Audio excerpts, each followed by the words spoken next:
A Operação Lava Jato, que se tornou símbolo da luta contra a corrupção aqui no Brasil, está sendo encerrada aos poucos e substituída por um novo modelo de investigações. Enquanto isso, ações dos ex-integrantes da Força Tarefa e do ex-juiz Sérgio Moro vêm sendo contestadas. E para falar mais sobre o futuro dessa cruzada contra os desvios de dinheiro público aqui no Brasil e sobre as tentativas de acabar com o legado da Lava Jato, a gente conversa agora, gentilmente nos atendendo, com o procurador da República, Deltan Dallagnol, ex-coordenador da Força Tarefa em Curitiba. Procurador, mais uma vez, muito obrigado por atender a Jovem Pan nesse momento que nós estamos vivendo. Bem-vindo, bom dia.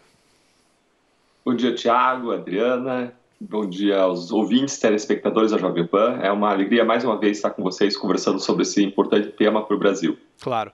Procurador, acho que é importante o senhor se posicionar. Nas últimas semanas, a gente vem acompanhando a questão dessas divulgações, as gravações de áudios entre integrantes da Força Tarefa da Lava Jato. Os mais exaltados defendem punições nesses casos, até mesmo em prisão. Os que são contra a Lava Jato chegam a dizer sobre essa questão e a possibilidade de autos serem cancelados e até a questão da suspeição do ex-ministro Sérgio Moro no julgamento do ex-presidente Lula. De que forma o senhor rebate isso, por favor?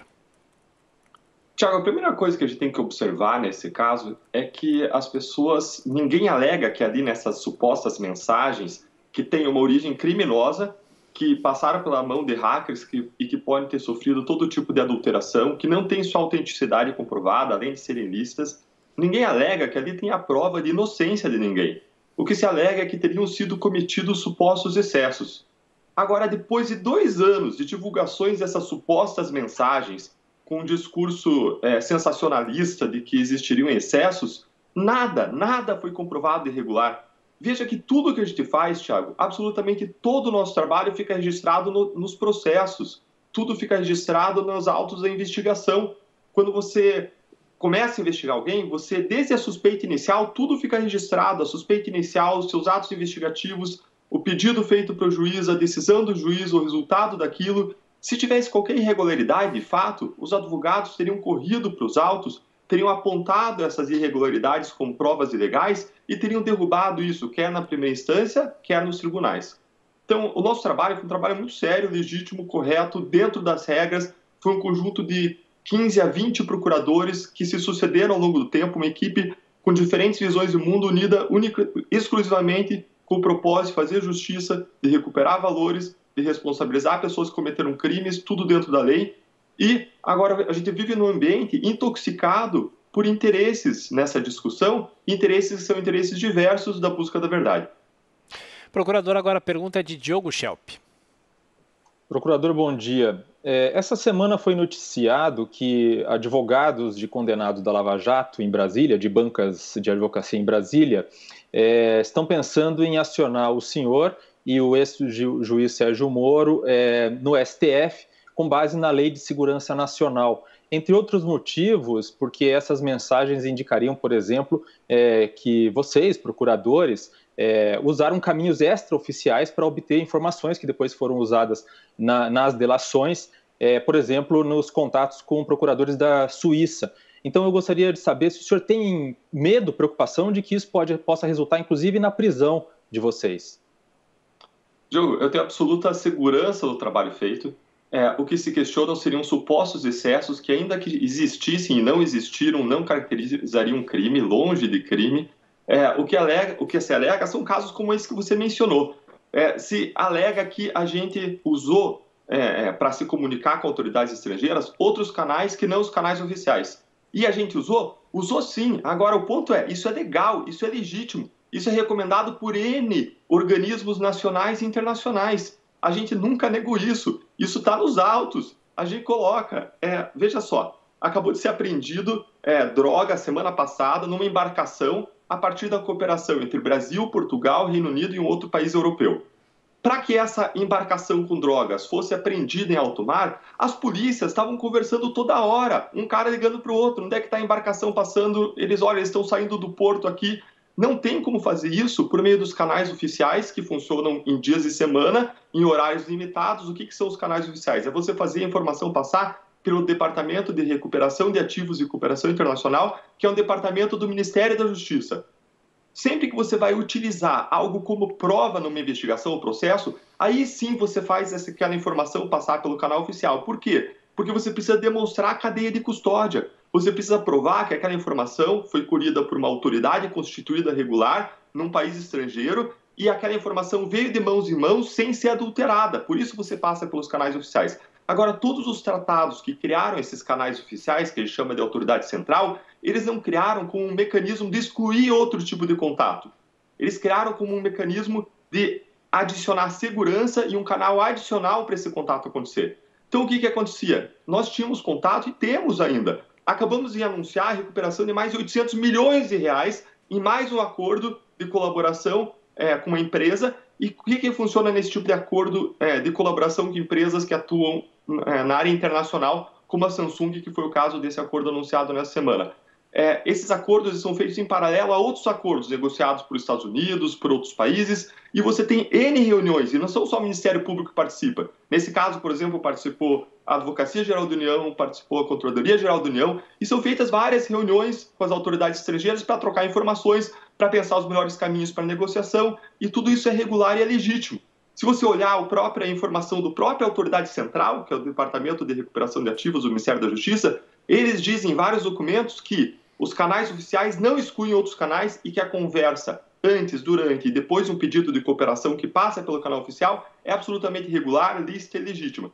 Aí se cria uma narrativa, um discurso de supostos excessos, como aconteceu no caso das condições coercitivas, como aconteceu no caso das colaborações premiadas, para tentar gerar um ambiente favorável à anulação dos casos. Mas, a meu ver, isso não vai acontecer, isso não tem a menor pertinência.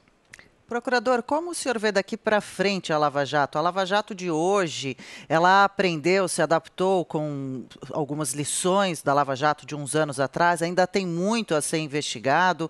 Ou ela deveria ter um fim, um limite? Ela é forte ainda a operação? Adriana, o material para ser investigado é imenso. Agora, o que nós temos visto ao longo dos últimos anos é um desmonte do modelo de combate à corrupção que foi a Lava Jato e que rendeu grande sucesso. Nós vemos isso acontecer em 3 frentes. Primeiro, no se tira os instrumentos de trabalho. O que eu quero dizer com isso? Se acaba com a prisão depois da segunda instância, e quando se acaba com a prisão de segunda instância, não só a gente não alcança mais justiça, que é a prisão das pessoas que cometeram crimes, mas ninguém mais colabora. A gente teve uma queda drástica das colaborações premiadas, porque a pessoa só colabora com a justiça quando ela pode sofrer uma punição. Quando a perspectiva de punição é daqui a 20 anos, ela tem um longo caminho para alcançar a prescrição e nulidades, as pessoas não colaboram, você não expande mais as investigações. Além disso, vieram mudanças por meio do pacote anticrime, com alterações que aconteceram no Congresso Nacional, que criaram amarras em colaborações premiadas em prisões preventivas. Então, nossos instrumentos e ferramentas de trabalho estão sendo drenados, estão desaparecendo. Em segundo lugar, foram plantadas uma série de sementes de nulidades por meio da criação de novas regras que não existiam quando existia a Lava Jato e que foram aplicadas para trás. Tudo bem, quer criar nova regra? Cria e aplica para o futuro, mas não para trás. Criaram uma nova regra, por exemplo, de que agora a corrupção política só pode ser investigada pela justiça eleitoral. Criaram essa regra, aplicaram para trás e derrubaram o caso Passadina, envolvendo mais de 700 milhões de reais de desvios e que exigiu a cooperação de 4, 5 países ao redor do mundo para que a gente chegasse aos resultados, comprovasse os crimes com documentos, com propinas pagas em contas no exterior. Uma terceira frente, além da dissolução das nossas ferramentas de trabalho, de plantar sementes de nulidade, a gente vê movimentos para retaliar a investigação e os investigadores. A gente vê movimentos para interferência no Conselho Nacional do Ministério Público, a gente vê a lei de abuso de autoridade que veio amarrar investigações legítimas contra pessoas poderosas, e nós vemos um discurso, narrativas sendo criadas, como essas dos excessos, sobre essas supostas mensagens, que é contaminada e intoxicada por uma série de interesses que não da busca da verdade. E como um ápice de tudo isso, ou como uma expressão desse movimento todo, nós vimos o desmonte recente do próprio modelo das forças-tarefas dentro do Ministério Público, o que, na minha opinião, revela a necessidade de mais priorização para o combate à corrupção, que é algo tão importante para todos os brasileiros. Adriana? Procurador Deltan Dallagnol, na semana passada tivemos a prisão do deputado Daniel Silveira e a discussão que foi feita é se ele poderia ou não ter sido preso, se foi flagrante ou não foi flagrante, e hoje é possível que o Congresso volte a analisar, aliás, ia ser analisada ontem, mas a PEC será analisada hoje sobre essa mudança de regra na prisão dos parlamentares. De que forma o senhor vê a categoria política tentando amenizar as possibilidades de punição a ela mesma? Puxa, Thiago, me preocupa muito essa PEC da imunidade, que alguns estão chamando de PEC da blindagem ou PEC da impunidade, que está sendo discutida de modo assodado, acelerado no Congresso Nacional, sem passar pelas comissões necessárias, sem um debate com a sociedade, sem ouvir os organismos que atuam no combate à corrupção, e ela está trazendo algumas regras que acabam dificultando investigações, processos, punições e afastamento pelo Poder Judiciário de parlamentares envolvidos com corrupção. Nós temos aí, por exemplo, dentro dessa PEC, uma regra que proíbe o afastamento cautelar de parlamentares envolvidos com crimes graves de suas funções. Então não teria acontecido, por exemplo, como aconteceu no passado, o afastamento do ex-presidente, então presidente da Câmara dos Deputados, Eduardo Cunha, por conta do seu envolvimento com corrupção. Além disso, se proíbe a prisão em flagrante dos parlamentares por uma série de crimes, inclusive crimes de corrupção e crimes contra a administração pública. Além disso, se estabelece que medidas como buscas e apreensões contra parlamentares só vão poder valer, de fato, o material eventualmente apreendido só vai poder ser examinado depois dessa medida ser ratificada, ser examinada pelo plenário do Supremo Tribunal Federal. Ora, se já é difícil a Lava Jato deslanchar no Supremo Tribunal Federal com todas as amarras do foro privilegiado, imagine você estabelecendo novas amarras. Então são questões sensíveis, são questões que podem sim prejudicar o combate à corrupção de alto escalão e que merecem um debate mais aprofundado na sociedade, um debate com mais calma, inclusive passando por todas as comissões necessárias no âmbito do parlamento. Procurador Deltan Dallagnol, mais uma vez, muito obrigado pela atenção, pela gentileza, por atender aqui a Jovem Pan e fica aqui um convite para uma próxima conversa. O senhor é sempre bem-vindo. Muito obrigado, viu? Eu que agradeço, Thiago, Adriana, obrigado, Diogo também, e telespectadores, ouvintes da Jovem Pan. Muito obrigado. Até a próxima.